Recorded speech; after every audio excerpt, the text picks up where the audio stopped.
नमस्ते Bharat, WH news digital में आपका स्वागत है। मैं हूं विजय खौसे। आज के खबर के प्रायोजक है एश इलेक्ट्रॉनिक्स एंड फर्नीचर्स वाड़ी नागपुर। हम रहते हैं खबरों के आगे, खबरों के पीछे, खबर छुपाते नहीं दिखाते हैं। राजनीति हो या सामाजिक, क्राइम हो या भ्रष्टाचार की, अन्याय हो या अत्याचार की, हम देते हैं निडरता से खबर को महत्व। आप भी खबर को महत्व देकर हमारे चैनल को सब्सक्राइब करें, विज्ञापन देकर हमें आर्थिक मदद करें। आइए सुनते हैं आज की पत्रकार परिषद। तस्कर 5 गायींना घेऊन गोवंशला घेऊन जात होते एक छोट्याशा प्रायव्हेट कारमध्ये आणि त्या कारनी सावनेर रोडवर एका इनोवाला धडक मारली। इनोवाला धडक मारल्यानंतर त्या इनोवा गाडीच्या ड्रायव्हरनी त्या कारचा पाठलाग केला। त्यानंतर समोर जाऊन ती गाडी कोराडी पोलीस स्टेशनच्या हद्दीत थांबवण्यात आली आणि कार ड्रायव्हर पळण्याच्या विषयात होता। तर ह्या खापाड चौकातली ही घटना होती। चौकात असल्यामुळे तिथे पाणठेल्यावर आणि हॉटेल्सवर काही लोक तिथे जेवायसाठी किंवा नाश्त्यासाठी थांबलेली होती। अशात लोकांनी बघितलं की ह्या कारमध्ये काय आहे, तर त्यांना एका छोट्याशा प्रायव्हेट कारमध्ये 5 गोवंश कोंबलेल्या अवस्थेत आढळले आणि म्हणून तिथल्या आजूबाजूच्या लोकांनी मिळून त्या गोवंशला काढण्याचा तिथे प्रयत्न केला। पण त्याच्यात काही आमचे जे कार्यकर्ते होते आजूबाजूचे ते पण सोबत होते, पण पोलिसांनी त्यांना पकडून त्यांच्या घरी जाऊन त्यांना बोलावून त्यांना पकडण्यात आलं आणि त्या कार्यकर्त्यांवर 307चा गुन्हा दाखल करण्यात आला। आमचा आज पत्रकार परिषद घेण्यामागचा उद्देश हाच की गौ हत्या बंद करो हा आमच्या संघटनेचा, सगळ्या हिंदुत्ववादी संघटनेचा नारा आहे। भारत सरकार सुद्धा येणाऱ्या काळात आमच्या ज्या पद्धतीने कार्यवाही चालतात आहेत त्या हिशोबाने भारत सरकार सुद्धा गायीला राष्ट्रीय पशु घोषित करण्याकरिता कार्यरत राहील अशी आशा आहे। परंतु हिंदुत्वाच्या भरोश्यावर ही देशाची सरकार आणि महाराष्ट्राची सरकार आज राज करत आहे। पण आज हिंदुत्वात लोकांच्या ज्या भावना दुखावतात, एक छोट्याशा प्रायव्हेट कारमध्ये 5 गोवंश कत्तलच्या हिशोबाने जर घेऊन जात आहे आणि त्यांना वाचवण्याचा प्रयत्न जर काही कार्यकर्ते करत आहेत, तर त्यांना 307 ही कलम लावून त्यांचा आवाज दाबण्याचा जो प्रयत्न हा प्रशासनाकडून करण्यात येत आहे, त्या विरोधात आज सगळ्या हिंदुत्ववादी संघटना एकत्र येऊन इथं पत्रकार परिषद करत आहेत की भविष्यात जर अशा पद्धतीचे जर सरकारची कार्यवाही असली किंवा संबंधित पोलीस स्टेशन, कोराडी पोलीस स्टेशनच्या हद्दीतली ही घटना आहे, तिथल्या PIची किंवा तिथल्या पोलिसांची अशीच जर कारवाई असली तर ह्या सगळ्या संघटना विधान भवनावर किंवा आता संविधान चौकावर बसून मोठे आंदोलन करण्याची तयारी आहे। अन्यथा महाराष्ट्राचे जे DG आहेत त्यांना रक्षाबंधनाच्या निमित्तानं जर ते आमच्या रक्षा करण्यासाठी गोवंश रक्षकाच्या त्यांची रक्षा करण्याची त्यांची जर तयारी नाही आहे किंवा त्यांची हिंमत नाही आहे, तर त्यांनी खरोखर रक्षाबंधनाच्या दिवशी आमची सगळ्या संघटनेकडून त्यांना 101 किलोचे आम्ही बांगड्या त्यांना पार्सल पाठवू आणि त्यांना शुभेच्छा देऊ।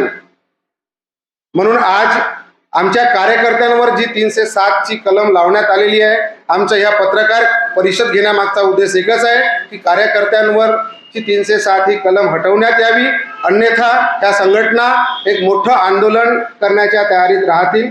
राज्यामध्ये तुमची सरकार आहे, केंद्रामध्ये सरकार आहे, ते गोवंशचा जो कायदा बनवला आहे तो सरकारची जबाबदारी आहे। जे काही तस्करी होत असेल त्यावर कारवाई करण्याची, मात्र तुमची संघटना का बरं त्याच्यावर वारंवार जे नंबर सरकारकडून दिलेले असतात, पोलीस स्टेशनकडून दिलेले असतात, त्यांच्यावर कॉल केल्यानंतर सुद्धा वारंवार त्याच्यावर काही कारवाई होत नाही। कारवाई करा म्हणून तुमचे कार्यकर्ते का बरं तिथे लिस्ट घेऊन असं करतात? सरकार ने गौरक्षा का कानून पारित किया। यहाँ पे जो हमारे प्रशासन के अधिकारी बैठे रक्षक ही भक्षक बन चुके हैं। आपके जानकारी के लिए मैं बता देता कि कोराडी थाना के अंतर्गत पिछले हफ्ते भी कार्रवाई हुई, जो पुलिस को इंफॉर्मेशन देकर करवाया गया। जिस चौक पे कल जो ये हादसा हुआ, जिसकी वजह से हमारे कार्यकर्ताओं के ऊपर 307 दाखल किए, इसी चौक पे एक हफ्ते पहले एक गाड़ी और पकड़े थे, उसमें भी 5 गोवंश मिली थी। वहां के पीआई को पूरा विषय पता है, गाड़ी के अंदर नशा मिला, सीपी तक ये विषय गया। तो सीपी साहब का यहाँ पे कान में तेल डालकर सो रहे क्या कि सीएम साहब और ज्वाइंट सीएम साहब भी यहाँ पे आके काम करेंगे? सीपी किस लिए? अगर सीपी और हमारे पुलिस रक्षक ही भक्षक बन गए तो आप और मैं क्या कर सकते? न्यायालय जा सकते हैं आप। न्यायालय गए ना, न्यायालय ने आज उसी चीज का मुंह तोड़ जवाब दिया। पुलिस वालों ने 7 दिन का पीसीआर मांगा, उनको 1 दिन का पीसीआर मिला। न्याय व्यवस्था पे विश्वास नहीं किया। न्याय व्यवस्था में पूरा विश्वास है, मगर मुझे एक बात बताइए, जब न्याय व्यवस्था के लोग ही पैसे लेके कसाईयों से अगर बिक जाएंगे और हमारे कार्यकर्ताओं के ऊपर झूठे आरोप लगा के उनको ही जेल में डालेंगे, तो आपका क्या रहेगा? क्या उसमें आपका उसमें न्याय व्यवस्था पे रहेगा मांग? न्याय व्यवस्था पे तो विश्वास रखना पड़ेगा ना, न्याय मिलेगा ना वहाँ पे। सर मैं आपसे वही पूछना चाह रहा हूं, अगर आपके लोग ही कार्यकर्ता अगर हमारे हैं और पुलिस डिपार्टमेंट के लोग ही जबरदस्ती हमारे कार्यकर्ताओं पे केसेस थोप के उनको जेल के अंदर डालेंगे, किसी भी कार्यकर्ता से अभी तक पूछताछ करे बगैर उनको जिस तरह से मारा गया है और आज जब कोर्ट में पेश किए हमने देखे, तो आप और मैं क्या न्याय व्यवस्था पे विश्वास रख सकते हैं? रखना ही पड़ेगा। इस देश में संविधान के अनुसार जो डॉक्यूमेंट्स वहां दिखाए गए, जो डॉक्यूमेंट्स वहां लिख गए, उसमें गौरक्षा का कोई इन्वॉल्वमेंट नहीं है। जो मतलब आप सरकार से गुहार लगा सकते हैं, सरकार से मांग कर सकते हैं। ये सब विषय में ऐसा हुआ है कि जब हमारे जो कार्यकर्ता थे, इनको जब पुलिस ने कोर्ट के सामने, न्यायपालिका के सामने में, न्याय व्यवस्था के सामने जब उनके सामने से हाजिर किया, तो उसमें गाय का कोई इन्वॉल्वमेंट नहीं दिया। उसमें यह दिखाया कि मेरी गाड़ी पीछे से आ रही थी, अवैध रूप से आ रही है, कि स्पीड में आई हुई गाड़ी ने मुझे पीछे से ठोस मारा और उतरकर मुझे मारने लगे। पुलिस का इसमें इन्वॉल्वमेंट था। सबसे पहले तो भैया तू एक गौ हत्यारा है, तू कत्ल के लिए हिंदू समाज की गौ माता को काटने के लिए लेके जा रहा है, जो कि नागपुर महानगर पालिका के अंतर्गत आता है, हमारे माननीय सीपी महोदय के अंतर्गत आता है। नागपुर शहर में आज 70 से 80 कत्ल खाने चालू है, जो कि समस्त आप लोगों को पता है, लेकिन आज तक की कोई कार्रवाई नहीं हो रही है। क्या इतना पैसा दे रहे हैं वो लोग कि इनको पगार कम हो रही है? कई पुलिस कर्मियों के आज आप देखेंगे कई के सीडीआर मिल रहे हैं, क्यों उन्हें निलंबित क्यों नहीं किया जाता है? क्यों पुलिसकर्मी को, सीआरओ को, जब हम कंट्रोल रूम को माहिती देती है, उनको हमारा नंबर दिया जाता है कि फलाने व्यक्ति ने तुम्हारे नाम से ये समय पे इस सीआरओ के ऑफिसर को तुम्हारी कंप्लेंट दिया है, आप तत्काल में अपना कत्ल खाना बंद करके 1 2 3 हो जाओ। पुलिस जाती है, वहां पंचनामा नहीं मिलता है।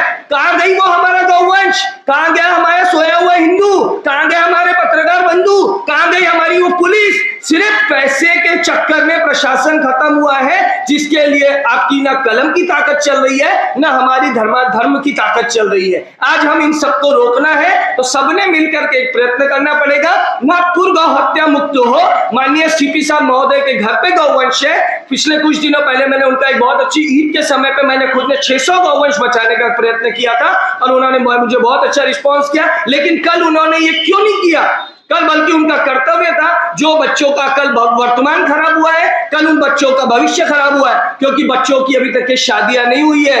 कौन उन गौ रक्षकों को अपनी बहु बेटियां देगा? क्या वो क्रिमिनल है? वो हिंदू समाज का ठेकेदार था, ठेकेदार है और ठेकेदार रहेगा। वो गौ हत्या रोकने का प्रयत्न करता था, करेगा।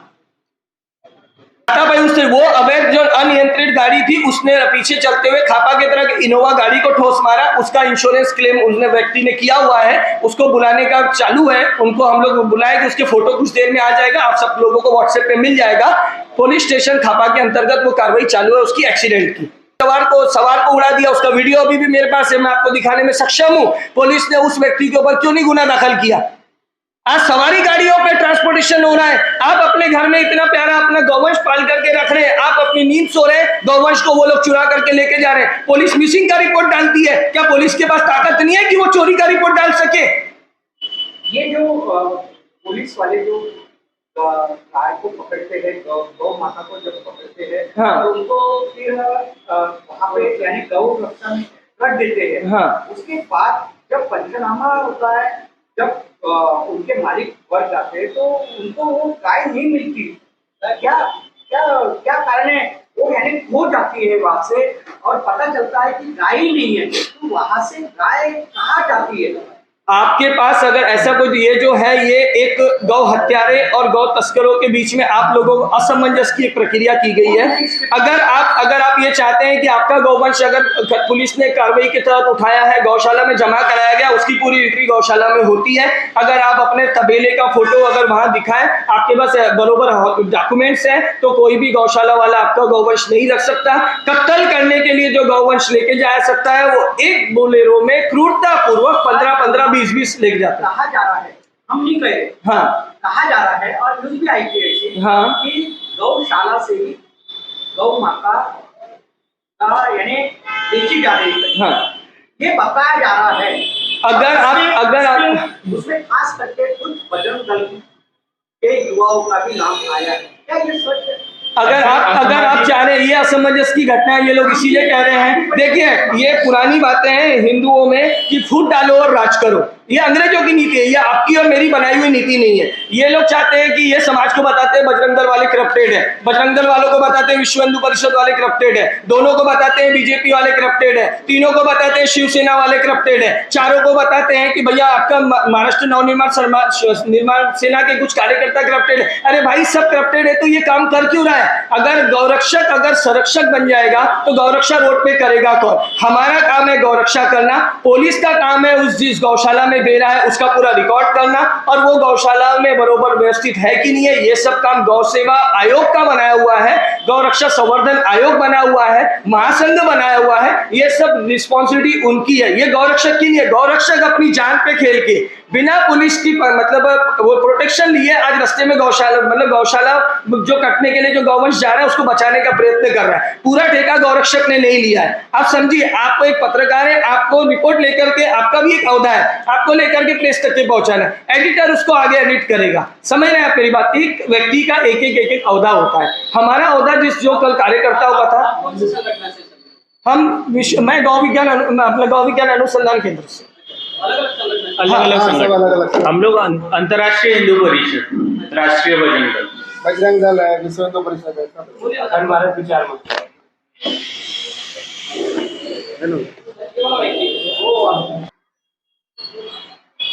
सभी पत्रकार बंधु को मेरा जय श्री राम। आपने एक सवाल खड़ा किया यहाँ पे कि सरकार है, बिल्कुल भारत देश है और भारत देश में सरकार है, लेकिन हम अपने कर्तव्य का पालन करते हुए गौवंश को बचाने की हमारे कार्यकर्ता कोशिश करते हैं।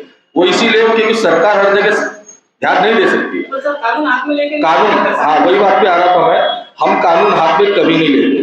पहली बात, जब किसी गाड़ी का पीछा करते हुए हमारे कार्यकर्ता जाते हैं तो गाड़ी इतनी स्पीड से भगाता है वो कि वो हर मर्यादा को क्रॉस कर देता है, और उस बीच में जो बेचारे रोड पे चलते हुए लोग रहते हैं उनको कई लोगों को उड़ा देता है। और उसका प्रत्येक उदाहरण एक कल की घटना भी थी, वो किसी को उड़ाते हुए आ रहा था, तब उस पे हमारे कार्यकर्ता और आजू बाजू जो हिंदू लोग थे उनका ध्यान गया कि इतनी स्पीड से जा क्यों रहा है।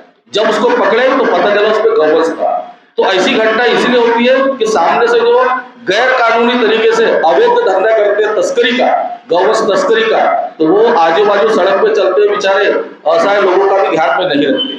और इस बीच में ही हम पुलिस को भी हर विषय में मैसेज देते हैं, फोन पे या कैसे भी हो, और कई बार हमारा डेपुटेशन भी पुलिस के पास जाता है कि यहाँ इस रोड पे बहुत गौ तस्करी होती है, आपका काम है कि 2014 में महाराष्ट्र के अंदर एक कानून बना है, उस कानून के तहत इन गौवंश की रक्षा करने का कार्य आपका है, और हम लोग पुलिस के साथ मिलकर भी ये करते हैं। लेकिन होता क्या है, कई पुलिस थाने के अंदर हमको सपोर्ट मिलता है, कई थानों में सपोर्ट नहीं मिलता, और जहां सपोर्ट मिलता है वहां कार्रवाई उचित होती है कार्रवाई, और जहां सपोर्ट नहीं मिलता है वहां पर हमारे गौ सेवकों पे आज की घटना जो 307 जैसी कलम लगती है। जो व्यक्ति अस्पताल में है, कायदे के हिसाब से उसे सरकारी अस्पताल में लेना चाहिए। आरोपी और इनके बीच में अगर हाथापाई हुई है तो वो प्राइवेट हॉस्पिटल जो है मानकापुर का, वहां पर अपना उपचार करवा रहा है। तो क्या ये पुलिस पे संदेह वाली स्थिति नहीं बनती है? क्योंकि उस व्यक्ति का तो मेयो में मेडिकल में उपचार होना चाहिए, वह उपचार कहाँ कर रहा है? कौन सा हॉस्पिटल? एलेक्स हॉस्पिटल में उपचार करवा रहा है, और उसको उतनी कोई चोट आई नहीं है, क्योंकि कोई धारदार हथियार से उसको मारा नहीं गया है, गाड़ी पलटा गई जिसकी वजह से थोड़ी थोड़ी खरोच आई, उसको 307 की कलम पुलिस दाखिल करने की तैयारी में है। आज हम समस्त हिंदू संगठन वालों ने नागपुर न्यायालय में जाकर अपील किया है, और हम आगे भी कार्रवाई करने की मांग करेंगे कि कहीं ना कहीं इस पर रोक लगनी चाहिए, या ऐसी घटना को एक पूर्ण विराम मिलना चाहिए। इसीलिए हम सभी हिंदू संगठनों ने एक आंदोलन की भूमिका बताया, जो मोतीलाल चौधरी जी ने आपने बताया, और यहाँ समस्त बैठे हुए लोगों का हम आप लोग पत्रकार भाइयों से निवेदन करते हैं कि आप भी इसको अपने न्यूज चैनल के माध्यम से, पोर्टल मीडिया के माध्यम से ज्यादा से ज्यादा पब्लिक तक पहुंचाने की कोशिश करेंगे। धन्यवाद। जय श्री राम। शुरुआत से एक्चुअल जब से हमारे ये जो नए पीआई साहब यहाँ पर आए हैं,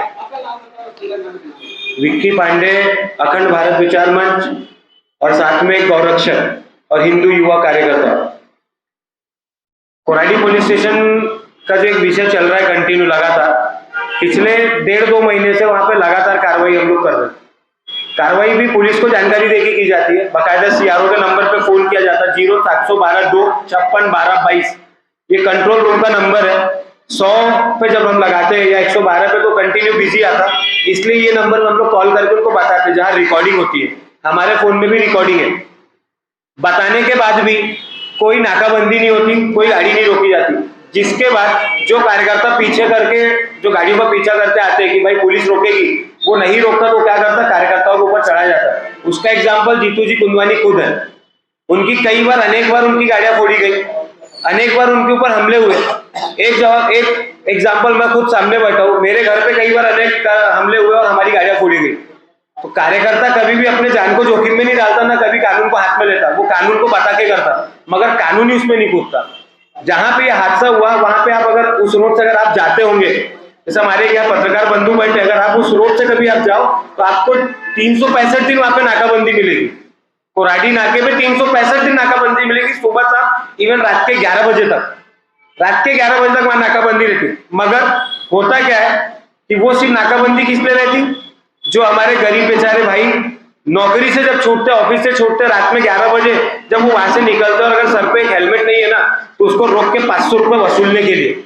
मगर वहां से 4 चक्के की गाड़ी, एक छोटी सी कार, उसमें आज आप और हम जैसे लोग अगर 5 लोग भी नहीं बैठ सकते, उसमें 7-7 गैया डाल के अगर लेकर आ रहे, क्या वो पुलिस को नहीं दिख रहा? मगर चलते से हमारे आंख के सामने की बात है। आप अगर वहां जाके पता करिएगा, जैसे अभी वहां पे थोड़ी देर पहले मुझे फोन आया, पता चला कि ज्वाइंट सीपी से लेके डीसीपी से लेके पूरे थाने के लोग वहां पहुंचे हुए नाके पे, क्यों? इंक्वायरी करने, सीसीटीवी फुटेज खंगालने।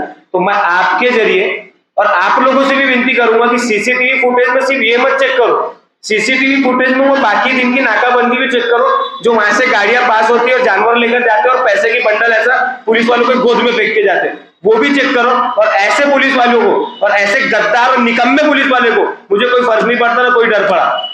ऐसे निकम्मे पुलिस वालों को तुरंत के तुरंत बर्खास्त करना चाहिए और उसको कोई हेडक्वार्टर और इधर उधर ट्रांसफर नहीं, सीधा नौकरी से ही निकाल देना चाहिए। सीपी साहब को ऐसी शिकायत की गई है? सीपी साहब को अनगिनत बार शिकायत की गई है, अनगिनत बार। इसके पहले भी कुछ दिन पहले पेपर में आया था, 1 से सवा महीने पहले की बात है, 3 से 4 पुलिसकर्मी को सस्पेंड करके हेडक्वार्टर भेजा गया, सीवीसी गवर्नेंस में लिप्त होने की वजह से। आप कई थानों में देखिए, आप जैसे भी एक हमारे पत्रकार बंधु ने कामती उसका गौ रक्षा का बात बताया उन्होंने, जो ऐसे असामाजिक तत्व के लोग हैं जिन्होंने बजरंग दल का नाम का प्रयोग करके, राष्ट्रीय बजरंग दल के नाम का प्रयोग करके या अनेक हिंदूवादी संगठनों का नाम का प्रयोग करके ऐसे जो कार्य कर रहे, वो अगर हमारे हाथ लगे तो वो तो बचे ही नहीं है, और अगर हमारे हाथ नहीं लगे तो हमने उनका पर्दाफाश करके पत्रकार बंधु के सामने, कानून के सामने ये चीजों को सामने लाया है। आपको ज्ञात होगा, आज से 1 साल पहले की बात है कि एक राजेश शुक्ला नाम का व्यक्ति पारडी का, जो गौरक्षा भी करता था और चलाता था, उसकी कई अनेक गाड़ियां ऐसे चीजों में लिप्त थी। कई ऐसे अनेक गाड़ियां जो पार्टी के राजेश जी शुक्ला थी, उनकी डंपिंग है, उनकी तबरेज आलम के साथ में उनकी गाड़ियां चलती थी। तो ऐसे व्यक्ति का, और वो जब भी उसको रोकते थे तो वो डुप्लीकेट कार्ड, बजरंग दल का आई कार्ड दिखाता था। मैं आपकी जानकारी के लिए बता दूं, बजरंग दल का या राष्ट्रीय बजरंग दल का आज तक हमारा आई कार्ड नहीं बना है। हमारी पहचान हमारा हिंदूवादी टीका, हमारी पहचान हमारा त्रिशूल है, जो हमारे संगठन का लोगो है। हमारा आई कार्ड कभी नहीं बना, या हमारे हिंदूवादी संगठन का आई कार्ड नहीं बना, ये आई कार्ड दिखाते। आजकल आपकी जानकारी के लिए बता दूं, कुछ लोग ऐसे जो डुप्लीकेट पत्रकार का कार्ड बना के घूमते और वो कार्ड बता के गाड़ियां पास कराते। उसका भी एग्जाम्पल और उसकी भी सीसीटीवी फुटेज से लेके हर चीज मैं आपको देने में सक्षम हूं। तो क्या मैं आप पत्रकार बंधु पे भी आरोप लगा दूं?